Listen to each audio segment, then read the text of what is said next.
no. Roop, I have a webinar to attend. Okay? I'm in webinar. Okay, bye.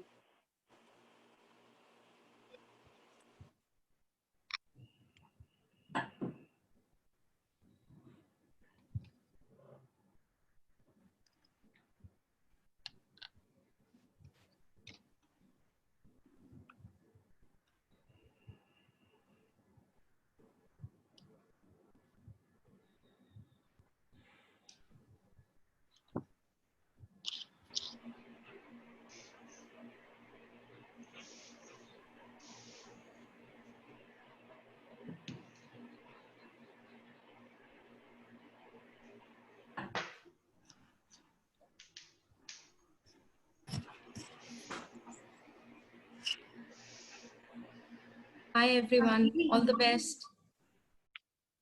Okay. Oh, hi. Yeah. Hi. Yeah. Preeti ji, we are already on the Facebook Live and we are in the recording mode and it's 6 o'clock. And before you speak anything, let me request every participant, please mute yourself because many a times it is impossible for me.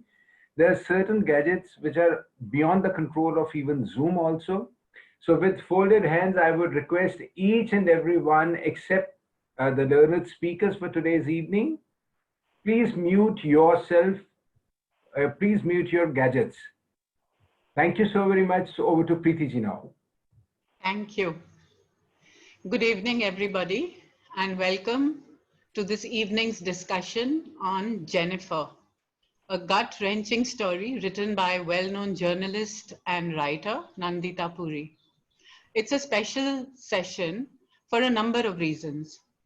One, that it is a collaboration between Maja House and Phulkari, a leading women's organization in Amritsar, and I'm really delighted that we are doing this session together.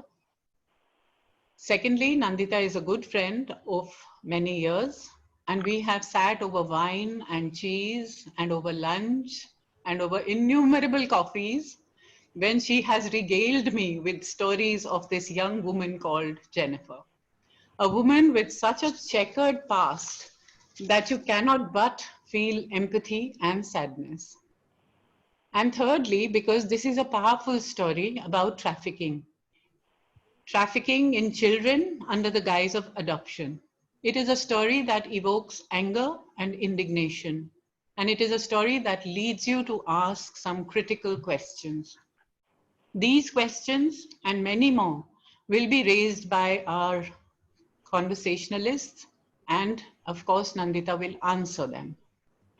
I'm speaking to you today on behalf of Maja House and Phulkari both, because I am also on the executive of the Phulkari team. Phulkari is considered a premier think tank for women of the city, and its members are influential, well-known women from all walks of life. Its goal is individual empowerment, and it provides meaningful interaction and exchange of ideas. Phulkari is engaged in several philanthropic programs, including cervical cancer awareness, education, and looking after the environment. Maja House is a literary and cultural platform. It's a physical space in Amritsar that encourages debate and discussion, dialogue in a non-intimidating liberal environment. It provides a platform for writers and thinkers and poets and artists and performers, and indeed everyone who has something critical to say. We've organized 4 festivals since we opened our doors in 2018, and we've organized an amazing number of standalone sessions and events. So as you can see, Phulkari and Maja House go well together, hand in hand, and we do partner on a number of occasions. Today we have with us Nandita, who's a writer, a journalist, and a biographer of her late husband, veteran actor Om Puri. She's also the chair of the Om Puri Foundation, launched in 2017 at Cannes. Our conversationalists are Inakshi Ganguly, co-founder of HUC, Center for Child Rights, who's an ardent activist of children and women, especially in difficult circumstances, and she lives in Delhi. Shireen Kumar is an educationalist and she's the principal of Tender Feet in Amritsar. Thank you very much, all three of you, for agreeing to be on this session. And I welcome you to the evening. Inakshi, I'm going to hand it over to you now to conduct the rest of the program. And I think you're going to moderate it in some way as well. And both Shireen and you will be asking questions of Nandita. Nandita. Over to you now. Thank you. Good evening. I'm so pleased to be with Nandita Puri, the author of Jennifer, and with Shireen Kumar, the educationist and a deeply concerned citizen this evening. I and all my friends, several of whom are part of this book, Sangeeta Punekar, Arun Dole, and Anjali Pawar, are grateful that Jenny's story has been told. The myths that surround inter-country adoption, the violence, the exploitation seldom gets told. Adoption is seen as a very important alternative to institutional care, and it began with the intention that children without parents find parents and a home, and parents without children find children that they have craved for. But when the market creeps in good intent, the good intent gets taken over. And that is exactly what has happened with the adoption racket today. The demand for children is huge, and the supply, of course, is not. Not all the parents die or abandon their children. And that is where there forms a crack that Jennifer's life is all about, and the book documents. I have and I continue to believe in rightful adoption. So when I first discovered that how distorted the market has made it, how babies are bought and sold with impunity, I was shocked. Then my heart broke. Then I became very angry, like an angry old woman that I am. We humans can distort any good intent and turn it into an act of exploitation. I would not have believed that it was true and this happens until I went on a fact-finding mission in 2005, where I visited 11 baby shops run as orphanages in Tamil Nadu, and saw I could buy a baby just as I could buy a pair of shoes or a shampoo. It was a supermarket, more girls than boys, of course, and girls cheaper than boys. It is not that the malaise surrounding adoption and the racket that it has not, around the racket that it is, has not been exposed before. Geeta Ramaswamy exposed the story of an IAS officer's wife, a well-known Mrs. Sen, and who along with many very powerful political leaders were involved in adoption racket, in which beautiful Lambada little tribal children were being sold in Andhra Pradesh. Haq Center for Child Rights and at the organization that I co-founded, as Preeti told you about, and the CNN IBN team with BK Shashi Kumar, who promises to be online today, led the expose of the very famous Preet Mandir case in Pune. And inter-country adoptions, of course, bring much more money. We are not the only ones. Watch One Child Nation on Netflix and you will see how China sold babies. Going for a conference to Ethiopia, standing in a line in Addis Ababa, I asked the lady behind me, "Are you here for a conference too?" And she said, "No, I've come here to pick up my child." And as I was leaving the Addis Ababa airport, there were several young couples with cute little Ethiopian babies flying back. Ask Arun Dole what it means to grow up in a completely white family in a small town in Germany with no other colored children. Not all the love at home can take away that pain. And Jennifer did not even have that. So Nandita, tell us about how you came to write this book. Are you an activist, Nandita? Nandita, you need to unmute yourself, please. I'm requesting you to please unmute yourself. Okay. Yeah. Hi. And thank you, Inakshi. And before I just go on, wonderful, Preeti. I'm so glad to be with you because we've had a long association and you have been with me from the journey, from the beginning on Jennifer's journey. And thank you, Shireen, and thank you.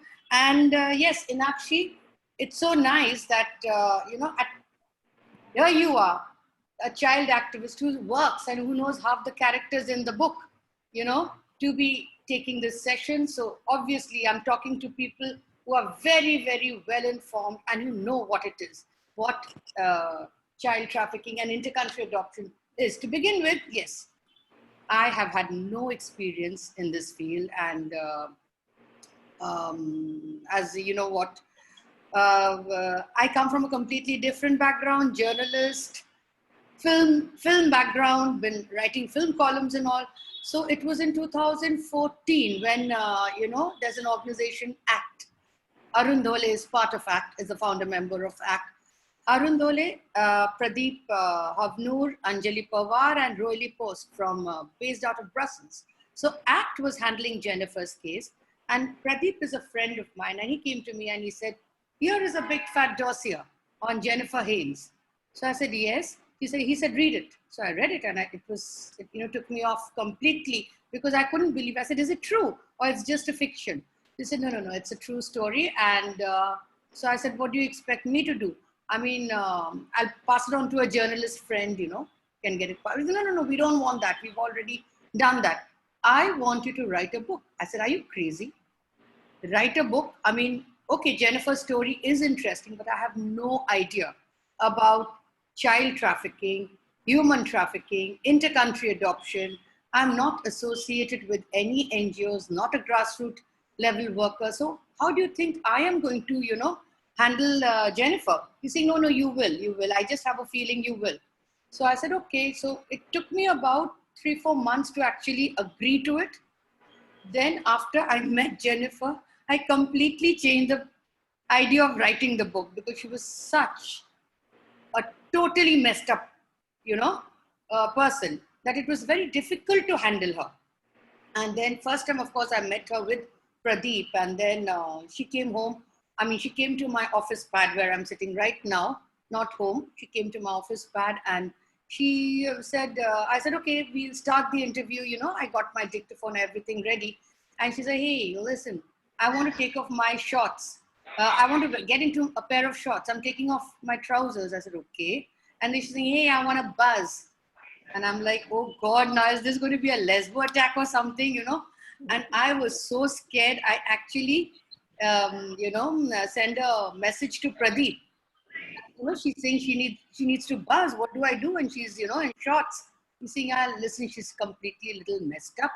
By buzzing, she wants a drink, or she wants a drink." I said, "Now in the office, where do I get drinks?" So luckily in the kitchen, there was one old bottle of old monk rum, you know, so I gave it to her. She had it.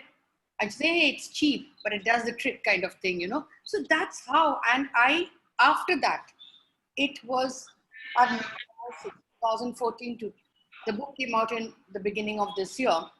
So literally 19. So 5 years I've known her, and it's been one hell of a roller coaster ride with Jennifer.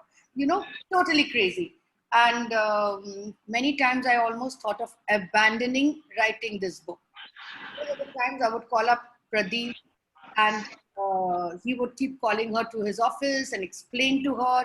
And then I would call up Arun and Pradeep. They really, you know, would explain, and they would explain to me also. They said, "You know, she's had such a messed up life. You don't expect her to, you know, be normal and sane like you." And then I realized, yes, I mean, we have everything. Life has been, despite everything, very kind to us. And this girl who was trafficked out at the age of 8, under the garb of adoption, sexually abused by 2 white American homes, changed till the age of 50 foster care homes. Our US foster care system is known as the most rotten system in the world. Drug abuse, because she used to, you know, shoplift, mug, hustle, and then marrying at the age of 19 to a 4th generation drug dealer, Justin Haynes, and then dealing in drugs. And then when she had 2 kids, one was 5, one was 4, and both husband and wife were, you know, busted undercover while they were hustling, and she was put in prison with the 2 babies, very, you know, looked after by her mother-in-law. And Suddenly, she was deported to India. For her, she didn't know what India was because she left when she was 7.5, 8. And she speaks American, thinks American. For her, India was just, a country in the map. What is that line she says, that her life is in a pause of not her making? Yes. Not of a that is making. beautiful. Yes. That is. That's what she says, right? Because Yeah. of this. Yes. Doesn't she say that? Yeah, she actually, yes. I remember, I'll just read out one portion.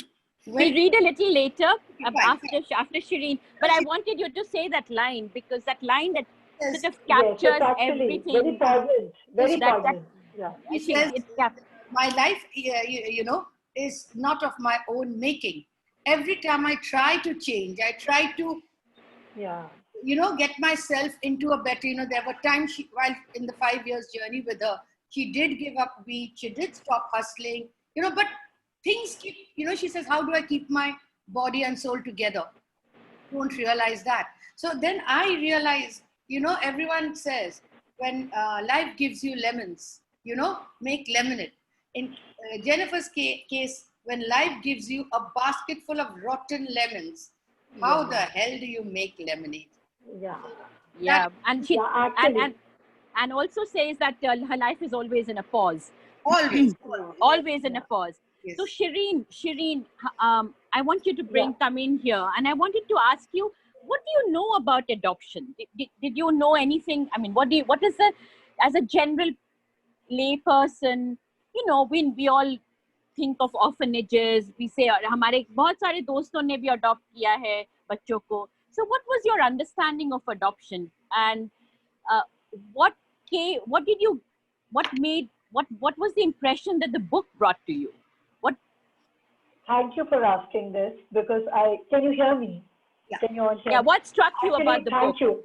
Thank you so much. This is the main thing that struck me. While I have always fantasized it's one of the most noble things to do and a must do, and every single one of us must do. But Nandita, this book throws the most horrifying, nightmarish kind of foster care, the kind of illegalities, the way they sell children. We're being conditioned that yes, adopt a child, and the child will go to a better life. Isko bahar bhej do, bahar to everything. The pastures are greener, and they will have a far better life. This book, actually, everybody should read. Protect your children. India's good enough. Sometimes I wonder what would have happened to Jennifer had she not gone. Would she have had a better life? I know I'm digressing, but thank you, Inakshi. It really made me sit up and wonder about adoption, the laws, the lacunae in it, the kind of nobility that comes across, and what lies under the garb of ਤੁਹਾਡੀ ਗਾਣ adoption. ਫੋੜ ਦੇਣੀ ਆ ਮੈਨੇ ਤੁਹਾਡੀ ਗਾਣ ਫੋੜ ਦੇਣੀ ਹੈ There's somebody, Arvinder ji. So, I have requested, बकवास किताब है मत पढ़ना everybody. मत भेजना बकवास किताब है एकदम so that's okay. Let's carry on, Inakshi. Let's ignore. So, I actually, adoption is not a bad word, and I don't think we should say that, because adoption is noble. It is about giving young children who have no parents a home.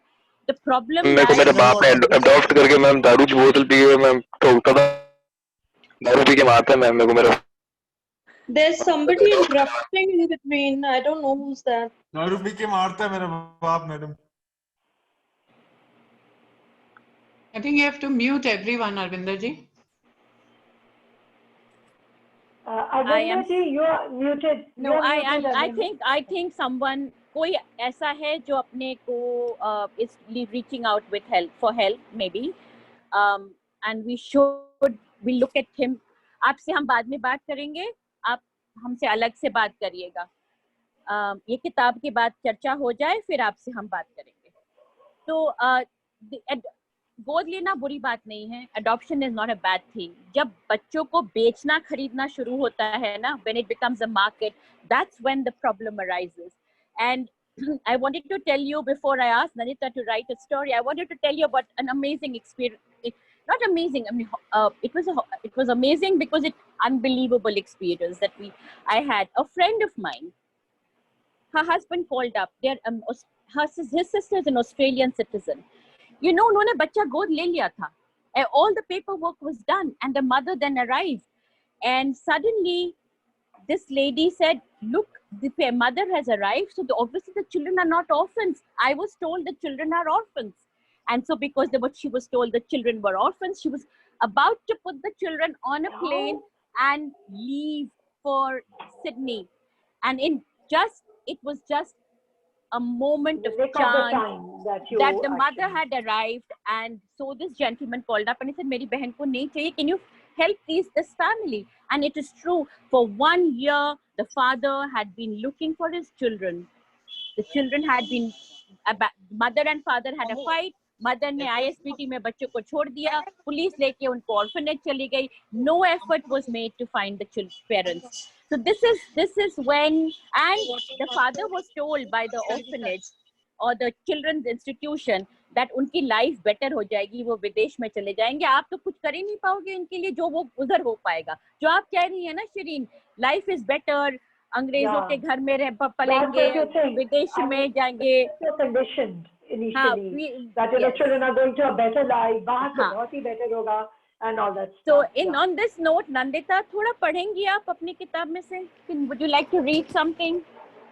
Nandita and I are both Bengalis married to Punjabis, except that I can speak Hindi and Punjabi, and Nandita finds it hard to speak in Hindi. No, I speak Hindi with all the genders muddled up. हाँ, ओम जी सो रही है.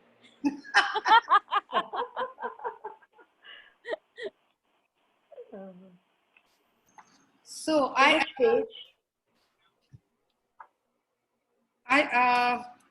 I'll quickly read about when Jennifer is,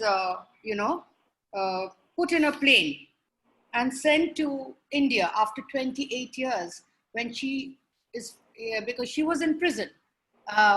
She was busted for drugs, and they found out that she had her full name was Jennifer Frances Edgell Hancox Haynes. So Edgell and Hancox were the two American, families. She was adoptive families, and Haynes was a married name, Frances was a maiden name. And so they did a check and they realized her citizenship was not done.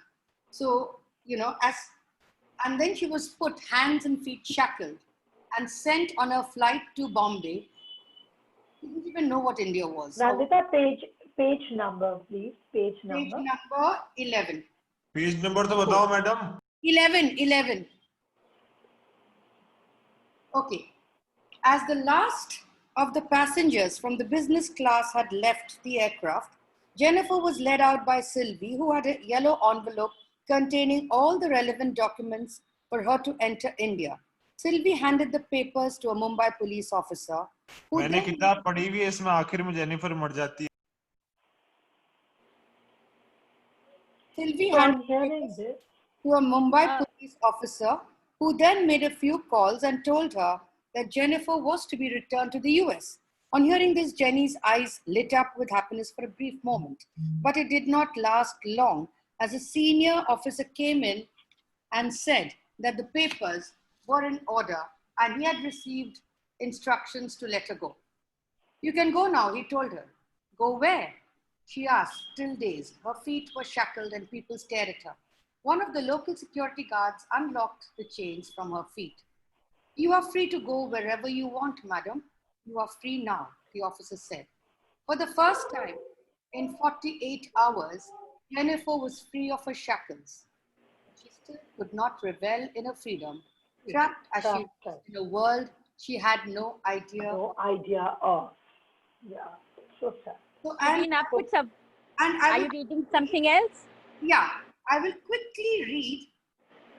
Thousands of children are adopted each year across geographical boundaries. What the shit is this, man? The book is so boring. बच्चे कर लो, adopt क्या करना है, कर लो बच्चे को दी. Children, mostly from developing and third world countries, are adopted into first world homes. The US adopts the largest number of children from other countries. The UN has ratified children for adoption should be kept within their geographical and economic milieu till they can move on, and there should be certain uniform standards for children worldwide. India signed the CRC in 1992, and this is where Inakshi said that, Arun found himself completely lost in Germany. So if you go by the UN, and then of course we have CARA, the Central Adoption Resource Authority. And if one goes by the requirements of CARA for inter-country adoption, it can be quite daunting. But then all the rules are flouted. And now there is one bit I want to read, and this is very, very crucial. Not many people know this, you know. Child trafficking is a lucrative business worldwide. Earlier it was drugs, now it is child trafficking or human trafficking. It is an ancient racket from the time of Christ with some of the most powerful men and women belonging to a secret sect. It is believed to have members from European and Asian royalty, bankers, hedge fund owners, senators, political heads, and Ivy League professors, as well as top professionals such as scientists, sports, and film personalities. Therefore, to crack this organization is near impossible. The blatant disregard for inter-country adoption laws is possible because some of the richest organizations in the world, run by very powerful people, are behind child trafficking. This powerful elite group has survived through generations from the time of Christ. It is a secret organization which no one dares name, but all know exists. This is the Illuminati. Yes. So, you know, we have people from, Shireen, it's page 57. Yes, yeah. I was. We have people, a lot of American presidents, ex-presidents, European royalty, British royalty, Prince Andrew, a whole lot of them. Yeah. And a curious example was the recent US, we even have people from Bollywood who are part of Illuminati. We have people from Hollywood. And in fact, I had to take off all the names because otherwise, you know, one would get into a defamation problem. Yeah, so, in fact, I was going to ask you, given that you were taking on so many powerful people, kitne naamon ko aapko nikalna pada? How many people did you have to expunge? So many people, Bollywood names, Hollywood names. I said, okay, fine. You know, I didn't want. Nicole Kidman, you kept, I thought. So. Yeah. And there is a curious example was the recent US elections. Donald Trump, a billionaire businessman with zero political experience, managed to win the presidential election over a veteran politician, Hillary Clinton.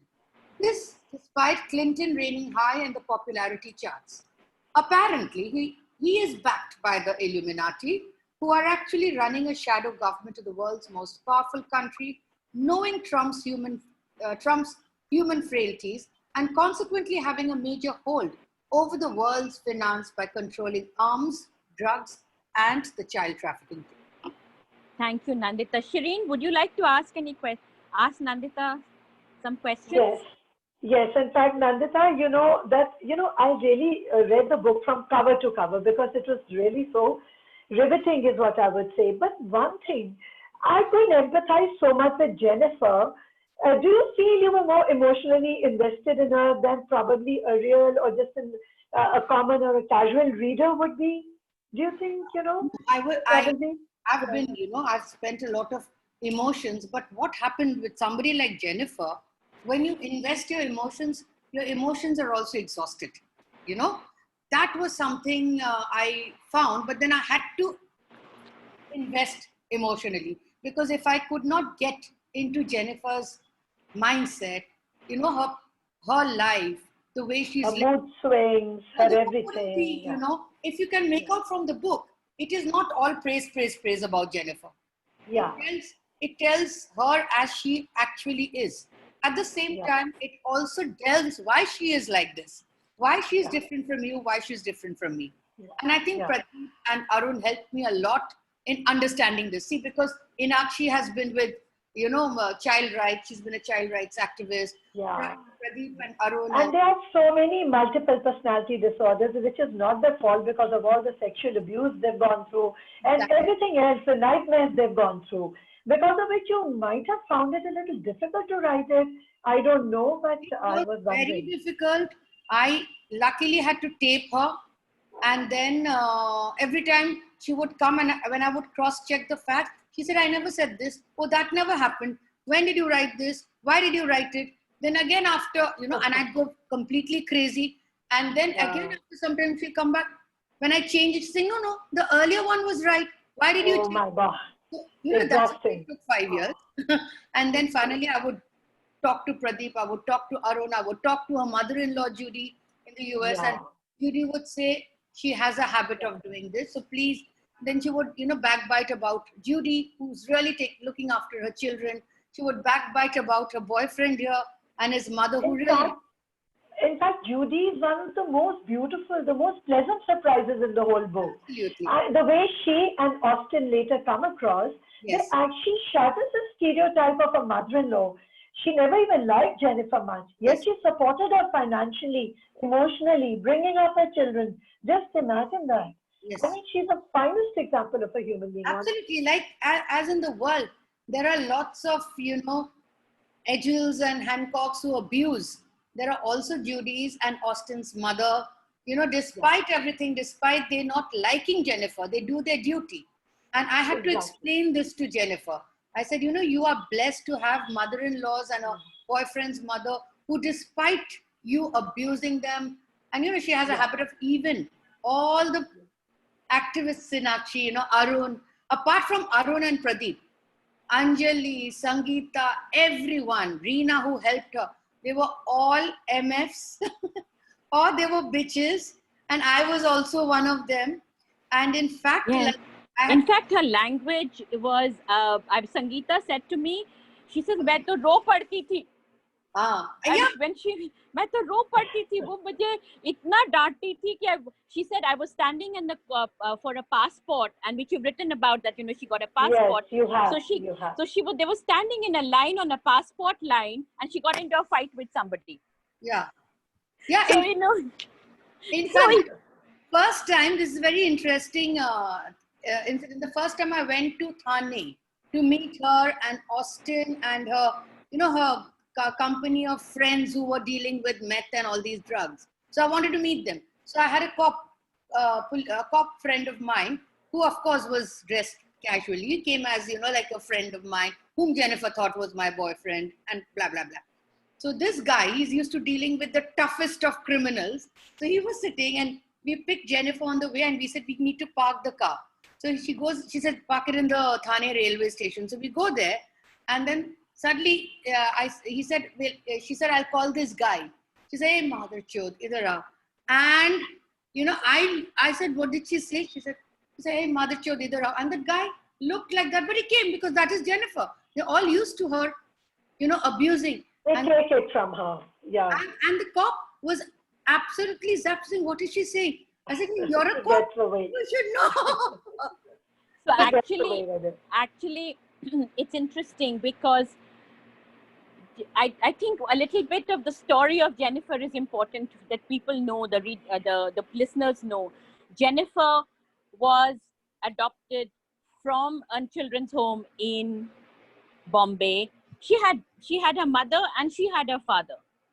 And she was taken to a home in the US where she did not adjust, where the parents divorced, and therefore she was sent into another home where she was sexually abused by the adopted father, her adopted father. And then she moved from several foster homes to foster homes where she could not adjust ever. She was abused, she was beaten, she got into bad company. So basically she just ruined her life, just went downhill from the moment she got onto that plane to go to the US. And unfortunately, when there is an adoption, there are papers, there are citizenship papers that are made. In Jennifer's case, because one adoptive family did not keep her and sent her to another one, neither of them made the effort to make her citizenship papers. So she remained a US she did not have the citizenship. And so when push came to shove and she was in jail, she was just put back on a plane and sent off. So that is really the story of Jennifer. I empathize, like Shireen, I empathize with Jennifer, but I find it so difficult to love her. To like her. I find her so difficult to love her. Doesn't love her. Austin's mother used to call me and say, I really care for this girl, but she abuses me back, you know. Yeah. And she's generally so mean and nasty to me. So what is your relationship with her now? My Yes. How is she doing now? is How is whenever she doing she now? needs money, you know, she'll call up, hey Nanita, hey, you know, she was in Baikala jail. Again, she was caught here, and her, her cellmate was Indrani Mukherjee. So she spent some time in Indian jail also. So, but I was trying to get her out on bail. So that's when Pradeep said, we went to meet her in Baikala. And while coming back, Pradeep said, Nandita, don't even bother. Let her learn, because we've tried enough. She will not learn. So maybe in 6 or 7 months, she'll come out once the charge sheet is filed. So let her spend the 6 or 7 months of it. Otherwise, she'll have it very easy. So as I say, I have probably spent much more on Jennifer, and I don't regret it, than I will ever earn from this book. And everything I'm earning from this book is going to Jennifer, by the way. It's going for child. Okay. Every month, she's the sort who will not bother. Only then I said, Jenny, stop bothering me for money. But during the lockdown, I understand it's difficult to get a job. So I'll give you an X amount every month. Beginning of the month, hi Nandita, how are you? How's you? Hey babe, blah, blah, blah. And then I said, okay, I'm sending the money. Now, last month, I think her husband from the US, Justin, sent her a fat amount of money. So this one, she's not bothered to say hi, hello. So I'm going to probably, say hi, Jenny, how are you? And of course, she is coming out with me. She stays and she'll send me messages like, you're my only friend. But then with so much of abuse, you don't know what's coming next. Yeah, what's coming next? Do you want to talk about Clarice D'Souza a little bit, Nandita? Yes, absolutely. So there are two people who are responsible for Jennifer's life being such a mess. In fact, Nandita, 162 page is beautiful. I feel you should read this. To begin with, Clarice D'Souza produced an affidavit from the Bombay High Court, which is really a synopsis of what happened to poor Jenny. 162. Is that okay? 152 or 62? 162. 162. Yeah, but you should also talk about Clarice because you... Yeah, I will. It's about Clarice. Just talk about Clarice a little so bit. I'm just talking about Clarice, and then I will read the page. And it's important because Clarice looks like you and me. Yes. She could be any one of us. So I have a lot of common friends who knew Clarice as a social worker. She's from Kerala, and I think she died about a couple of years ago. And she died at the ripe old age of 94, 95. She lived in a sprawling mansion in Worli, Seaface. I was trying to track it down. Now, Clarice D'Souza, as I said, two people responsible for Jennifer's fate. One was Clarice D'Souza, who put her on that plane from Bombay to the US. And the other we will come when we talk about it. So Clarice actually approached Jennifer's mother, knew that they were very poor, and said, why don't you put the child in my school? I will educate her. So she was put in some St. Joseph's or some missionary school in Baikala. After a while, Clarice very nicely, without telling her mother, or informing her parents that can we send her to the US, send her on a plane to the US, having taken money from the white American family and put her in baskets, put her behind the car in taxis, smuggled her from hotel to the airport and then sent her. And she filed a paper in the Bombay High Court saying that Jennifer, an affidavit, saying Jennifer is an abandoned child. We do not know the whereabouts of her parents. And I, Clarice D'Souza, is a guardian. Now, this is not just one child Clarice has done. She has done, at least she has sent 7,500 to 8,000 children from Bombay. I wanted to come here, Nandita, because this is a very important point. Because we just now, as we speak, the government of India is reviewing the adoption laws again to make it even easier to adopt children. So the adoption laws are complicated, and you must know. I thought I should just sort of tell you how children are getting how they get.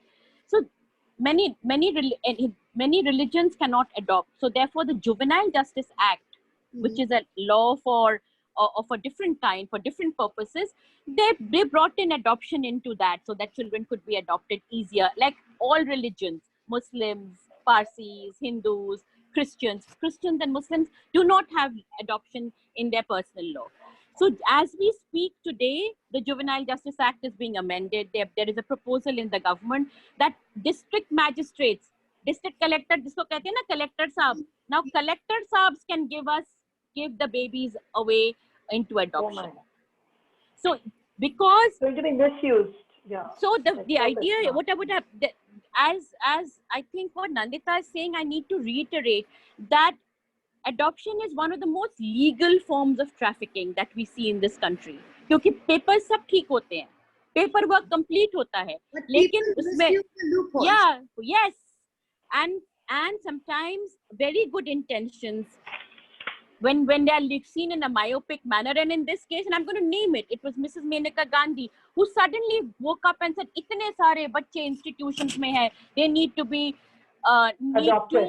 adopted. They need a good home," without thinking that they have parents. Find other ways of looking after them. Take them back to the parents. Let the parents be strengthened. You know, अगर बच्चों को देखने के लिए माँ बाप के पास क्षमता हो तो वो अपने बच्चे क्यों किसी और को देंगे? And you know how they are coerced into giving away their children. Surrender कर दो अपने बच्चे को better life के लिए. In Jennifer's case, Jennifer's mother died out of sorrow, waiting Depression. to come back. Yeah. You know, So sad. and Jennifer would have been much happier within the poor, atmosphere of her. The milieu that she grew up in, she would have grown up into a normal human being. Here she was so, abused from all angles that she didn't have a child to grow up. And people like Clarice D'Souza are responsible. I tried to track her down. She wouldn't talk. Her organization called the Kuan Yin Charitable Trust has been completely disbanded, and you cannot find any mention of it in the net anywhere. You can do searches. That's will not saying a lot. Yeah. The only search I was able to get on Clarice D'Souza is from the court papers, from the false papers she had filed in the Bombay High Court. So Clarice D'Souza, I also spoke to her. I spoke to her, the lawyer Coelho, who helped her with all these illegal procedures of trafficking children out. And after I wrote Jennifer, there were so many young ladies, I would say, in their late 30s and 40s, who actually wrote to Arun, and they wrote to me saying, "We love the book. The book, Jennifer's story, is our story. And Clarice has done this to us." So there are 8,000 to 10,000 odd children being trafficked from Clarice's organization to the US. And they all resonated with this book. They said, "It's our story, exactly what you've written. We have our parents. We've been trafficked out, and now we are trying to locate our parents." Jenny is lucky that she was able to locate her, parents. Nandita, it's very brave of you to take the names. Did you find it difficult? I mean, did you face any difficulty in taking, like, you've taken Clarice's name, then, Meera Shankar, Yes. some others. Yeah. So you see what happens. Obviously, it would have been difficult. That's why this was a very. I wanted to add here so that you can do both. The role of the Indian embassy was something that Yes, if the embassy had behaved better, if the embassy very callous, I would say. Yeah. Yes. So see, when I was writing about it, it is a non-fiction, and I cannot write without, so and so, and let's name so and so. You can't do that. You need to get these culprits into the book right there in front of you. Clarice is one; she's dead and gone. But now we have Meera Shankar, the other person. When I was writing about them, I told Pradeep, I said, "Pradeep, and they are lawyers. Arun and Pradeep are lawyers. So I said, please, I don't want to get into any kind of controversy or defamation suits, So Pradeep said, right, because their names have gone into court papers. And when you are writing, like I also checked with the Arushi case, you use court papers, you use which has been things, facts and figures and names which have been used in court. So if the person gets back to you, you can always say, sorry, it's already, you did there, you were there legally, you were part of this. So then, and another person who was actually responsible for Jennifer's, even if she was an aggravated felon and she was put in an American jail for felony, And when they approached the Indian embassy and said that her birth country was India, so please take her back, the Indian ambassador should have said, sorry, the day she was signed as an adopted child, she belonged to the US. Now, if she's a felon, if she's a murderer, if she's whatever, let her suffer her term, 5 years, 7 years, 10 years in American prison. After that, you all process her papers because it is your duty, not ours. A, the Indian ambassador then was Meera Shankar. B, she didn't even bother to read Jennifer's papers. She didn't even bother to read the case. See, you know, they are the white man. We have this habit of, as Sangeeta Punekar said, you know, we bow down to the white man. So the white man said, Mrs. Shankar, your ambassador, Mrs. Ambassador, here's your this thing. Take this girl out. She said, okay, yes, we put her on the next flight and send her. And she was so callous that even if Jenny, after 10 years, would have got her American citizenship and lived in America, all that chance is gone. You know, at the age of 28, 30, she comes to a different land where she doesn't know anything. So Meera Shankar is responsible, and I tried to get in touch with her.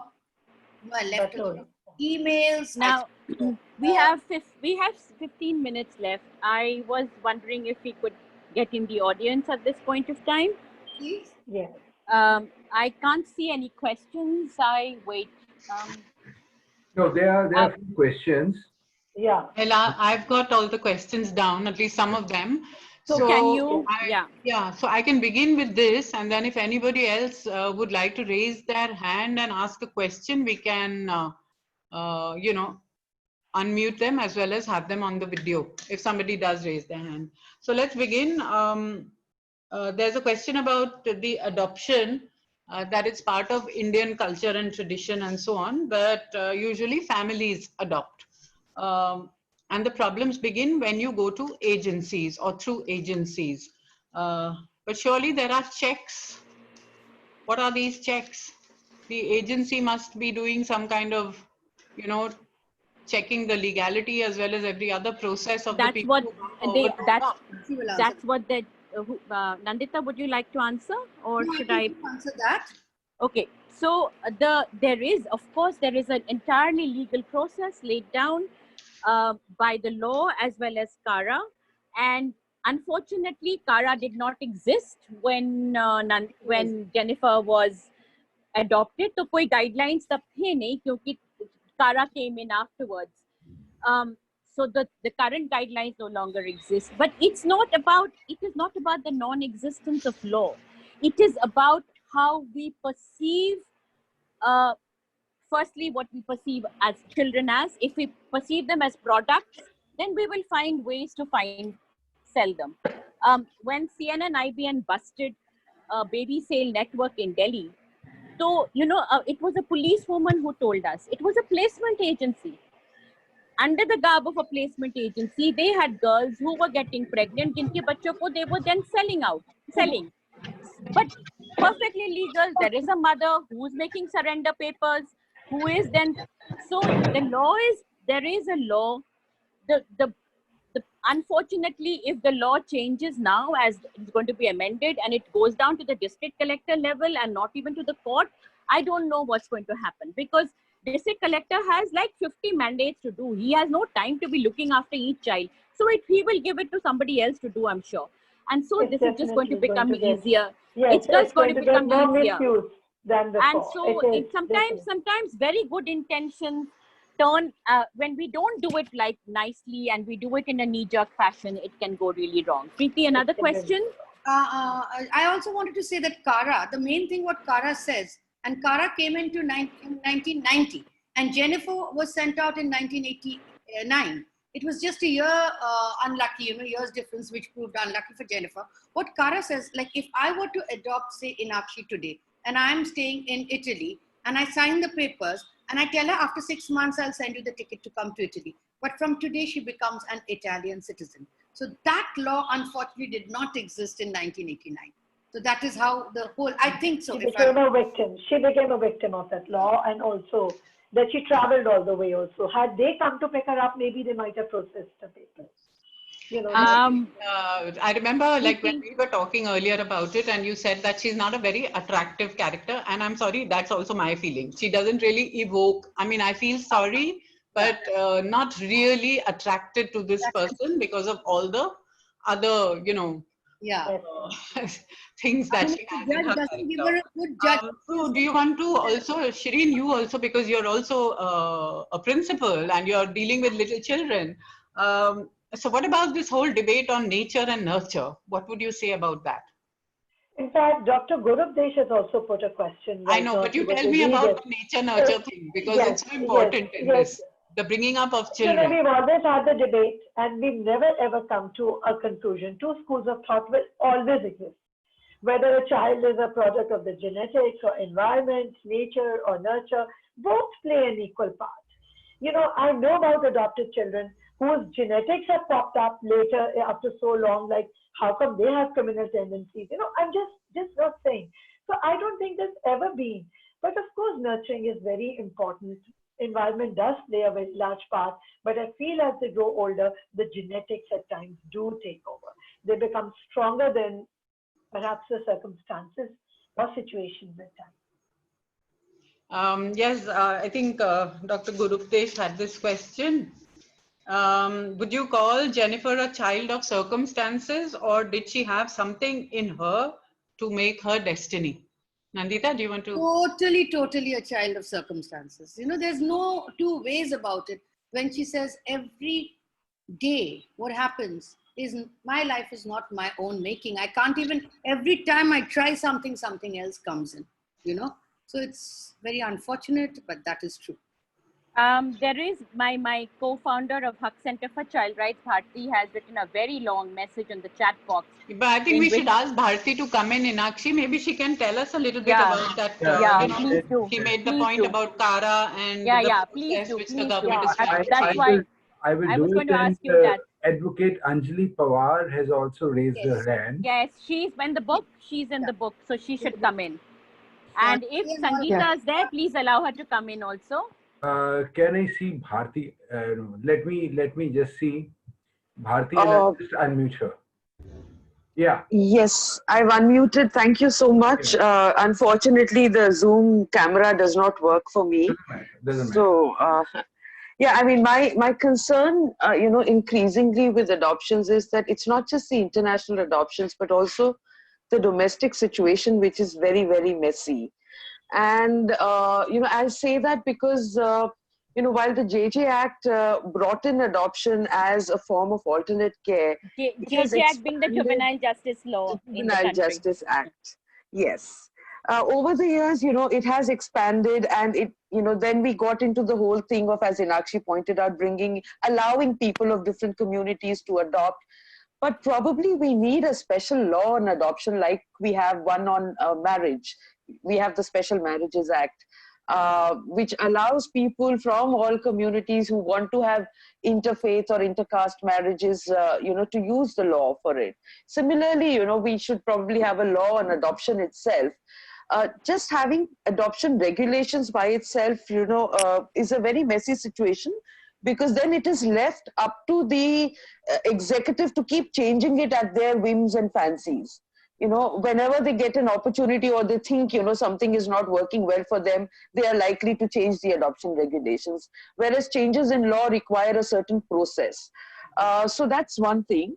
The other thing which disturbs me is that adoption has always been seen as something that brings permanency in the life of a child. But increasingly, you know, Jennifer's story is so telling, and there are so many of these kids, you know, who come from broken families all through, whether biological families or adoptive families. Where is that permanency? What are the preventive measures? What are the cautions that we are taking to ensure that as far as possible, the scope for disruption is reduced? And like Inakshi pointed out, taking courts completely out of the adoption process and giving it to the district magistrates is going to make things worse. Yes. They don't have the time. You know, they're just going to be passing, you know, or allowing every adoption without really looking into the details of the papers put before them. How are no objection certificates taken? What is the investigation that the police is doing to trace families?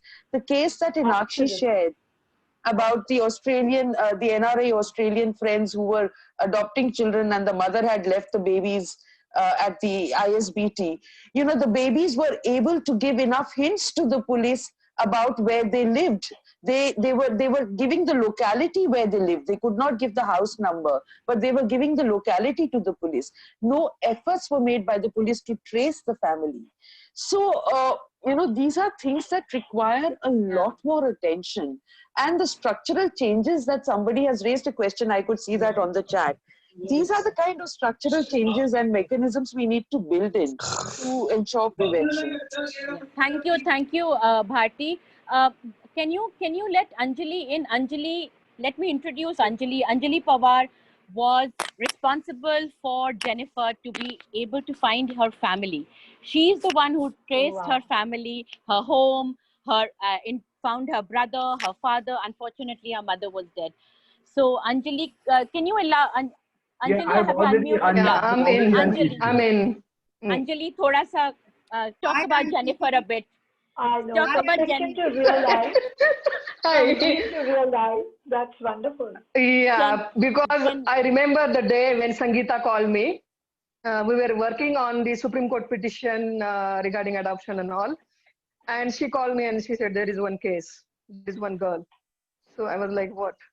And they explained me her situation. And Arun was there, luckily. He was in India only. So I spoke with him. And then next day I was there in Bombay, meeting to Jennifer, listening to her. तो तुम्हें कैसा लगा था? Oh my God, she called me bitch. I said, careful. Be careful. Anjali, we are all in the same boat. She's true to her character. She's true to She her made me character. say, you bitch. And I was like, what? Because I'm not used to listen such kind of words. But yes, means when I was writing her statement for US court, her whatever happened to her, and I was always thinking that I am the strongest person and nothing can affect my emotions or something like that. I'm too strong. That is what I was thinking. But when first time I started writing statement of Jennifer, how she was abused, and she was telling me my hands were tied, and then they brought this broom, and I was like, no. There was tears on this papers, and I can't able to write anything. I called Sangeeta. I said, Sangeeta, I cannot write this. You please do this. It was so horrible that I cannot able to take the abuse which she faced in that house. And yeah, this drugs things were there because she put one big packet in my purse, and I thought it's tobacco. I never knew what is grass. I never saw it before. So how I will know that this is a grass? And Sangeeta asked something. I asked, it's in my purse. Sangeeta opened the purse and she saw that. She said, what is this? I said, it's Jennifer's. Do you know what is it? I said, it's a tobacco. She said, woman, this is grass. And I was like, what is grass? Even I was not knowing what is grass. Grass. You were lucky she put grass. She put it was big packet in my purse, and I was like, I'm शुक्र करो math नहीं डाला. I was like, Jennifer, what are you doing? No, it's my thing, bitch. I just kept it. When I'll go, I'll take it. I said, but the work which I'm doing, I'm always fighting against police and doing a lot of things. If they found such kind of things in my purse, what will happen to me? And then she said sorry, and that's it. Oh, sorry. And listen, Anjali, to me. She dropped. Can I ask you? 1 minute. Yeah. Can I, Anjali, thoda sa. Anjali, 1 minute. Anjali, can you just tell us about the time when you took her to Ambaravad? Ambaravad, na? Ambarnath. Can you just tell us a little bit? कैसे तुम ढूंढती वहाँ पहुँची? Yeah, because there was one baptism certificate which was there, and with that baptism certificate, I traced out this church, and I reached there, and I always find out old people to talk because they knows more things, and I was looking old people in church, and that day I don't know what happened. Means that time I was thinking that too many old people were there.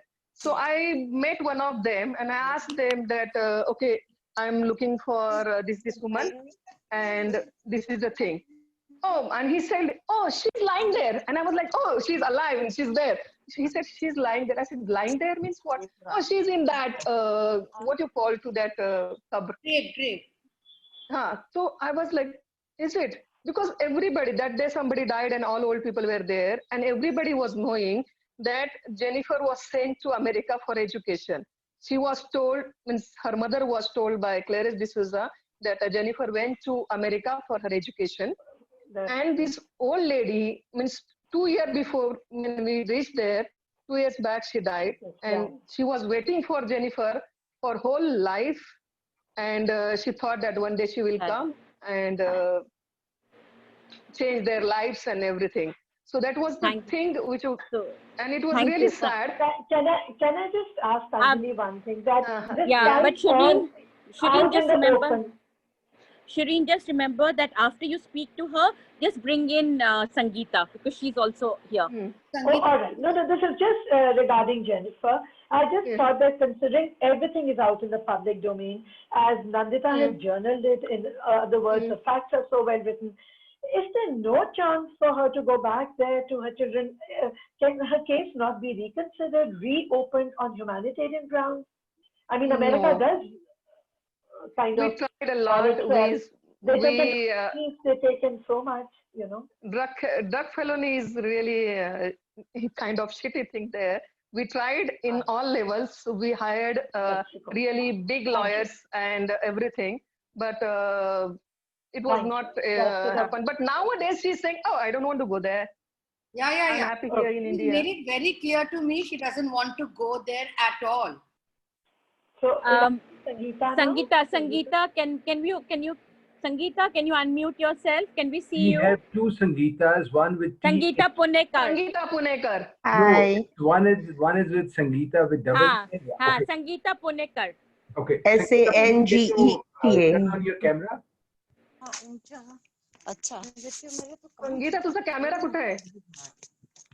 Yeah. So there you are. Hi. Nandita, apart from Jenny, you have all the characters of your book here online. Yeah. Hi, Sangeeta. Hi, Nandita. Hi, Shireen and Enakshi. Hello. Last I get to see you. Yeah, I know. Better late than never. Exactly. So Sangeeta, we were just talking about one little incident when you were standing on the passport banane ke line mein. Yeah, I heard that. Yeah. I actually visited the passport office several times with her, and as we all know, unless you have any reason to go to the passport office, you are not allowed to enter. And every time I used to fake an entry by saying usko milna hai, isko milna hai, and enter the space. Because, 1 minute, that's because she had no papers, zero papers. That was the whole reason. But apart from that, we had filled in the forms for Jenny. There was nothing that was mine actually in that whole thing. So, but I was just accompanying her, and every time she used to embarrass me by throwing one big fight there, and everyone's attention would be drawn to us, and then she would start abusing me, and people would wonder, why is this woman coming along with this younger person, and what is actually happening. So of course it was embarrassing then, but I can understand from where Jenny comes and how much of pain and baggage she carries with her. So as a social worker, what would you tell us about her?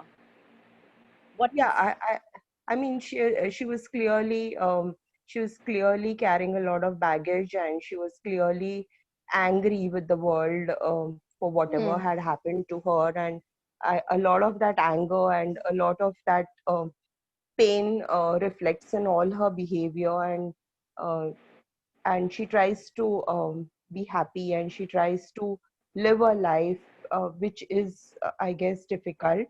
And because I think she's never seen a stable life, it's difficult for her to do to be stable. So it's always very turbulent, like when we got her a job in the call center, and we thought like now she will kind of settle down. But then there was always some turbulence that was happening. And you know that what Bharti was talking about, that story which all's well kind of a thing doesn't happen very often with people who are carrying so much of baggage.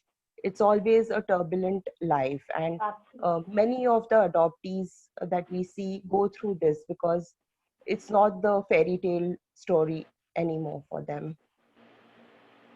Nandita, you have your characters of your book in, except for Jenny here. Do you want to say something? There's one more question. Somebody's got a hand raised. I think we should ask her as well. Yeah. Alvinder. I'm unmuting Balwinder Bharti. Yeah. Balwinder ji, please unmute yourself. I have unmuted you. So you need to unmute yourself. Yeah. Yes, I have. A very good evening to all of you. Good evening. Yeah, first of all, Mrs. Nandita, thank you for enlightening us with your talks and with your books. It was a right introduction, and I haven't read it. I will read it. I just have one single question, that even though we've come a long way after independence, you know, of course, India has gone smarter. Like, we've worked so much. There's so many laws, so many planners. But what is that one thing that child trafficking has not been able to be curbed by us, the lawmakers or the planners? What is one reason? Still, why is it happening? Yeah, Please elaborate. Yeah, I think Inakshi would be in a better position to answer this. But from my, I have written the book based on Jennifer's story. And I feel the reason could be is because child trafficking is a very wide, very profitable. So people are not able to, you know, cover up all the loopholes together, and our lawmakers really don't bother so much, I think. Yeah, this is what I mean. Inakshi, you can. No, I just wanted to distinguish. Child trafficking is a very broad one, because children are trafficked for multiple reasons. One of them is for adoption. This book is about adoption, trafficking for adoption, and it's also about trafficking for adoption in inter-country situations. मतलब हमारे देश के बच्चों को बाहर के देश में adopt करने का. So this is very, very specific. So when we say child trafficking, it's important to understand there are very many nuances of. But inter-country this book actually throws light on inter-country adoption. It throws light on adoption and the rackets that goes around adoption, because the way it is done, Malvinder ji, is very legal.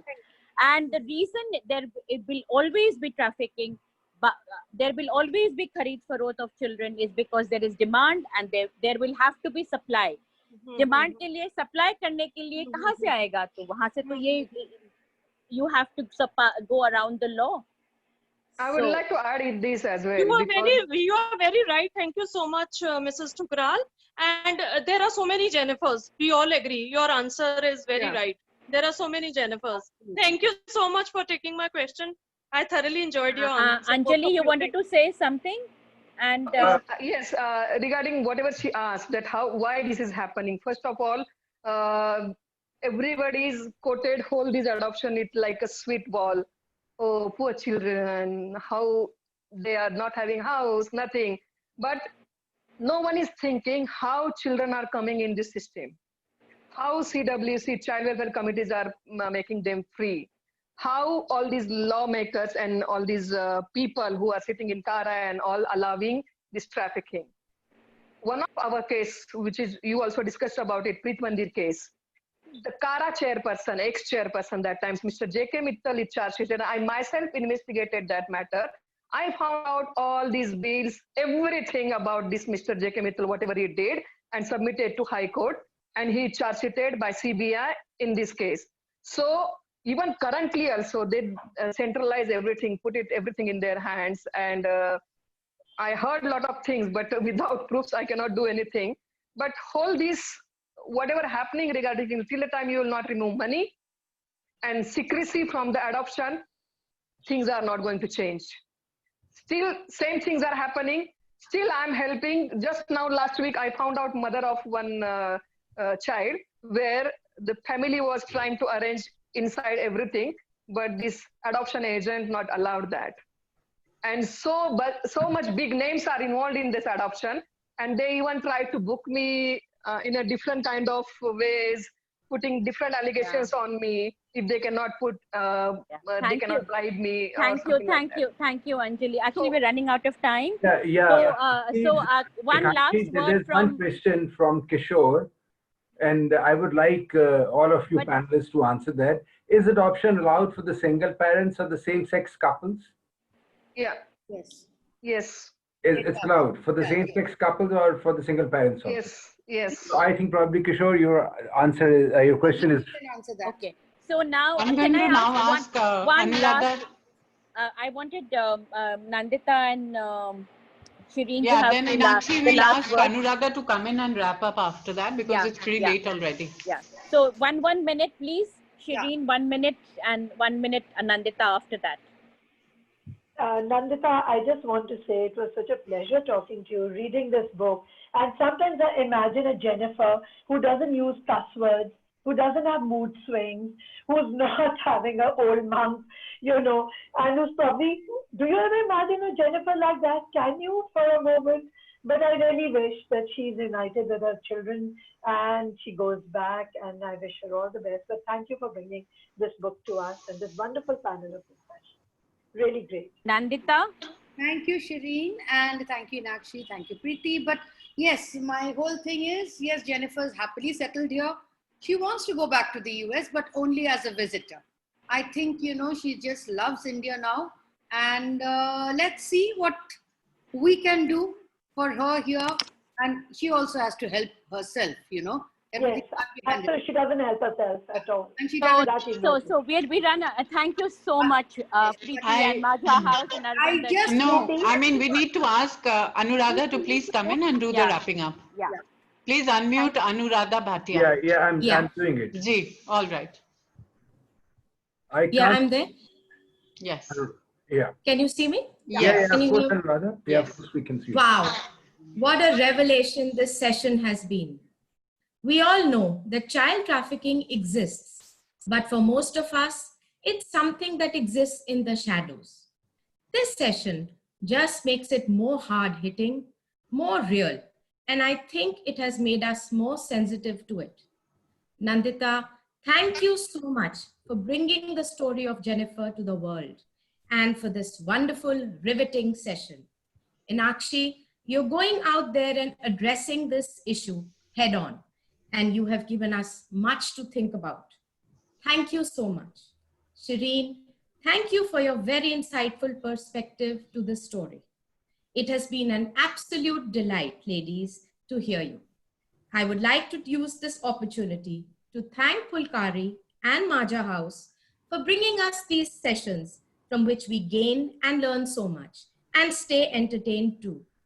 Last but not the least, thank you, ladies and gentlemen, for bringing such an interactive audience. Your comments and questions made this session really engaging. Thank you so much, everyone. Thank you. Thank you and bye. Thank you. All right. Thank you so very much very for including me in this Bye-bye. session. Thank you, Preeti. Goodbye. Goodbye. Thanks. Bye, everybody. Bye. Bye. Bye-bye. Bye-bye. Thank you.